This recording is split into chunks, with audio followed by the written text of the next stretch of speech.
2017 पूरब में डोकलाम, 2020 पश्चिम में गलवान और फिर 2022 पूरब में Tawang. Line of actual control पर चीन के अतिक्रमण का ये पूरब पश्चिम खेल थमता नहीं। जून 2017 में डोकलाम में घुसकर चीन सड़क बना रहा था। भारतीय जवानों ने रोका, विवाद बढ़ा तो दोनों सेनाएं पीछे हटी, लेकिन चीन फिर से सड़क बनाने लगा।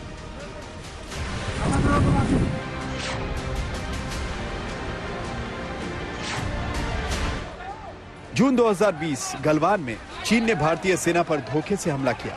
भारत के 20 जवान शहीद हुए। दोनों देशों ने सेना पीछे हटाने का दावा किया, लेकिन भारत के फिंगर एरिया में चीनी रुकावट बरकरार है। और अब दिसंबर 2022 में तवांग में 300 चीनी भारतीय सीमा में घुस आए। भारतीय जवानों ने पीट कर खदेड़ा।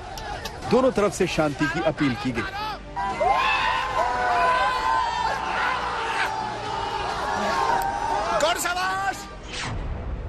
और ये ताजा तस्वीरें देखिए। अरुणाचल प्रदेश में भारत की सरहद से मात्र 155 किलोमीटर दूर चीन ने शिगात्से एयरपोर्ट बनाया है।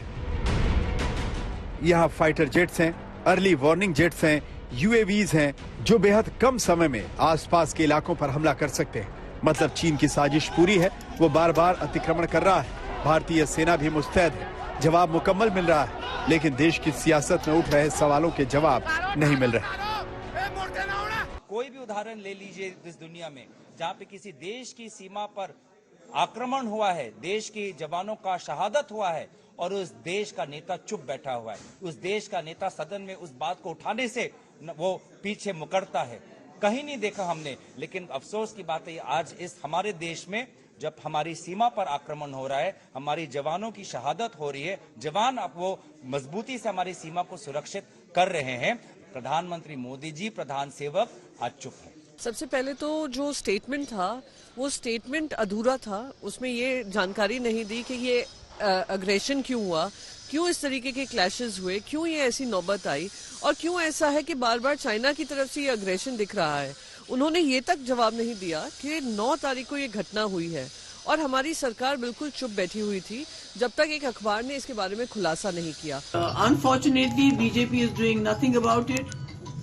Our soldiers have been beaten up by them. They are not allowed to retaliate.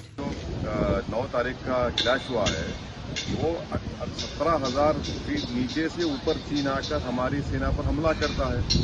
तो और सरकार बताती है 12 तारीख को। तो इससे साफ जाहिर हो रहा है कि वो छुपा रही है और चीन जानता है कि नरेंद्र मोदी इस बात को हरगिज तस्लीम नहीं करेंगे कि भारत की जमीन पर चीन आकर बैठ गया है।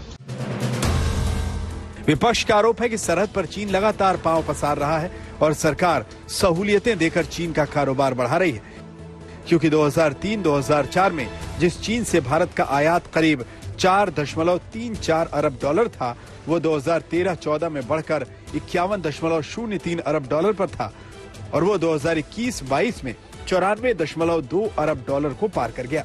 इसी तरह 2004-05 में चीन से कारोबार में भारत का व्यापार घाटा 1.48 अरब डॉलर का था, जो 2013-14 में 36 अरब डॉलर पर पहुंचा था और 2020-21 में 44.33 अरब डॉलर पर पहुंच गया और मौजूदा कारोबारी साल के दौरान ये बढ़कर करीब 73 अरब डॉलर पर पहुंच गया है। ऐसी सूरत में जब चीन के सैनिक भारत की जमीन पर घुसने की कोशिश करते हैं या हमला करते हैं, तो कारोबारी वर्ग सबसे पहले चीन के संपूर्ण बहिष्कार की आवाज उठाता है, क्योंकि सच ये भी है कि भारत की 3,560 कंपनियों में चीन के डायरेक्टर बैठे हुए हैं। इसके अलावा चीन की 174 रजिस्टर्ड कंपनियां भारत में कारोबार कर रही हैं। ऐसे में विपक्ष का आरोप यही है कि चीन से कारोबारी रिश्ते के दबाव में सरकार चीन के खिलाफ सख्त कदम नहीं उठा पा रही और सच छिपा रही है। हालांकि सरकार का कहना है कि चीन के अतिक्रमण का मुंह तोड़ जवाब दिया जा रहा है और सुरक्षा के लिहाज से हर जानकारी साझा नहीं की जा रही है। दिल्ली से हिमांशु मिश्रा, सुप्रिया भारद्वाज, तवांग से श्वेता सिंह के साथ आज तक ब्यूरो।